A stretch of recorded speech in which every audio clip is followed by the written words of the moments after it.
Alors que les États-Unis revendiquent leur neutralité dans le conflit qui embrase l'Europe depuis 1914, quelques dizaines de jeunes volontaires américains, épris de justice et de liberté, se rallient à l'armée française pour défendre leurs idéaux. Afin de ne pas risquer de perdre leur nationalité américaine, ils s'engagent dans la Légion étrangère pour la durée de la guerre. Ils débutent celle-ci dans les tranchées, avant de rejoindre les unités aériennes de chasse, de bombardement ou d'observation. Les premiers d'entre eux se rassemblent sous le commandement français du capitaine Georges Thénault, pour former une unité composée exclusivement de pilotes américains, qu'ils baptisent l'escadrille américaine. L'Allemagne conteste vivement l'appellation choisie, étant donné la neutralité officielle des États-Unis. Et c'est ainsi, en hommage au jeune marquis de Lafayette, héros français de la guerre d'indépendance des États-Unis, qu'il la baptise Escadrille Lafayette.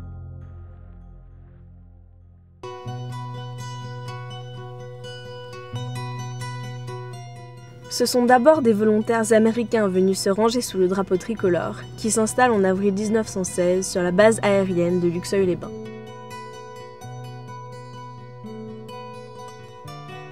Tout juste doté de 6 avions de chasse Newport, l'escadrille se distingue en abattant un biplace allemand. Très vite, elle est envoyée au secours des soldats qui s'enlisent dans une interminable bataille autour de Verdun. En octobre 1916, elle est missionnée dans la Somme, où elle s'illustre avec des Spad, des avions plus performants et mieux armés que les Newport. Rejoints par de nouveaux volontaires, les pilotes rallient Ravanel, dans les secteurs de l'Oise et de l'Aisne, en prévision de l'offensive du printemps 1917. Les pilotes de l'escadrille ne sont pas les seuls Américains dans l'aviation tricolore. Plus de 200 pilotes américains ont également intégré des unités d'aviation françaises existantes. Ensemble, tous ces pilotes américains seront connus sous le nom de la Lafayette Flying Corps.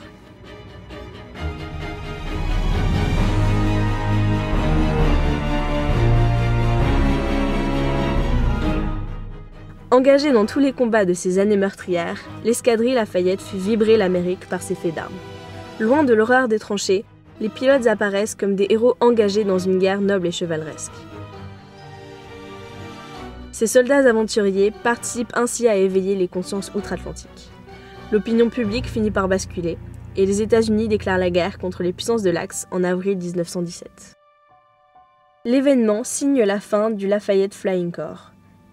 Elle aura perdu un quart de ses membres. Mais avec ses 199 victoires arrachées au ciel européen, elle entre dans la légende. Si elle cesse d'exister le 18 février 1918, la plupart de ces pilotes sont incorporés dans l'aviation américaine naissante.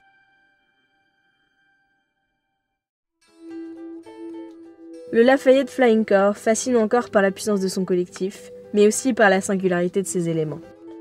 Des hommes courageux, pionniers, parfois excentriques, comme cet as des airs Raoul Lufberry, toujours accompagné des lionceaux de l'unité, whisky et soda.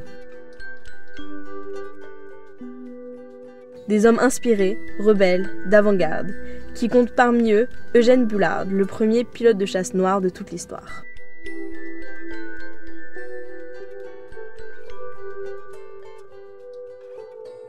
Cette diversité, fédérée autour d'une valeur universelle, fait de l'escadrille Lafayette et du Lafayette Flying Corps l'une des aventures les plus poignantes de la Première Guerre mondiale.